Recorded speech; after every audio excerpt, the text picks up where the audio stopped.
أما أنا وأنت فنقطة النهاية غير معروفة. ممكن ذا الليل النهاية، وممكن بكرة، وممكن بعد شهر، وممكن بعد سنة، وممكن بعد سنين. وما تدري نفس ماذا تكسب غدا، وما تدري نفس بأي أرض تموت. بعض الشباب يقول أنا شاب وما درى أنه أقرب للموت من 1000 شايب. كم من شاب ركب سيارته وما نزل منها، وكم من شاب لبس ثوبه وما خلعه بنفسه، خلعوه مزقوه من عليه. وكم من إنسان نام على فراشه وما استيقظ منه نومة الموت. وكم من إنسان خرج من بيته ولم يعد إليه، من هناك شلوا على المستشفى، ومن المستشفى إلى المقبرة. وما دامت نقطة النهاية بالنسبة لي ولك غير معروفة، فيجب أن نكون مستعدين في كل لحظة لهذه النقطة. لا تقول أنا شاب، لا،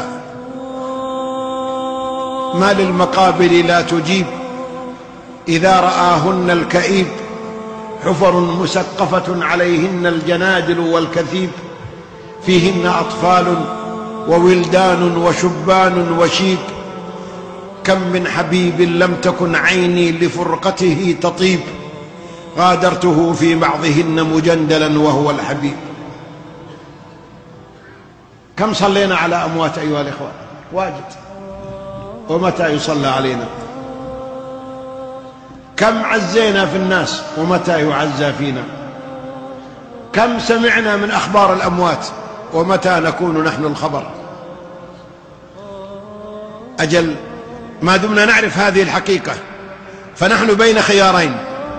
الخيار الأول الصحيح والأمثل أن نستعد وأن نعتبر أنفسنا قريبين من النهاية. يقول صلى الله عليه وسلم إذا أصبحت،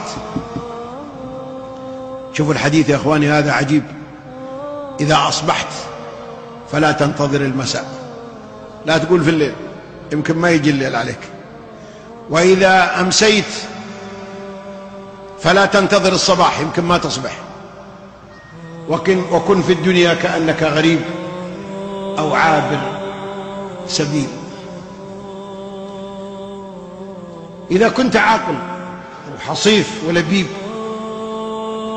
فستأخذ بهذا الأمر وتنتبه لنفسك وتسأل نفسك الآن لو جاء الموت الآن هل أنا طيب مع الله ولا خربان؟ الآن لو دخل علينا الآن ملك الموت من الباب هذا وقال السلام عليكم، قلنا وعليكم السلام، قال عندي أمر الآن بقبض أرواحكم كلكم يوم في المسجد، إيش بنقول؟ نقول ممنوع؟ والله ما هو ممنوع، ما حد يمتنع منه. طيب ناخذ معنا زواد، أعطنا فرصة لو تكرمت نبغى نجهز، قال ما معكم إلا اللي معكم، كل واحد يأخذ اللي معه. واحد قال أنا عندي عمارة، قال عمارتك لورثتك. والثاني قال وأنا عندي سيارة جديدة، خلها لعيالك.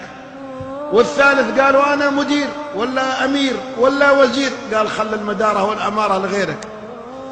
عندك صلاة؟ تفضل. عندك إيمان؟ عندك خوف من الله؟ عندك مراقبة لله؟ عندك خشية لله؟ هذا الذي ينجح. إذا ما عنده إلا أغاني ومسلسلات وأفلام وحكايات ومباريات وخريطات، هذه تنفع عند الموت؟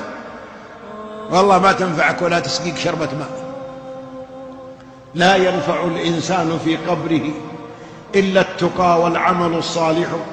يا من بدنياه اشتغل وغره طول الأمل، وقد مضى في غفلة حتى دنا منه الأجل. الموت يأتي بغتة والقبر صندوق العمل. أجل إذا كنت عاقلا وموفقا فاستعد.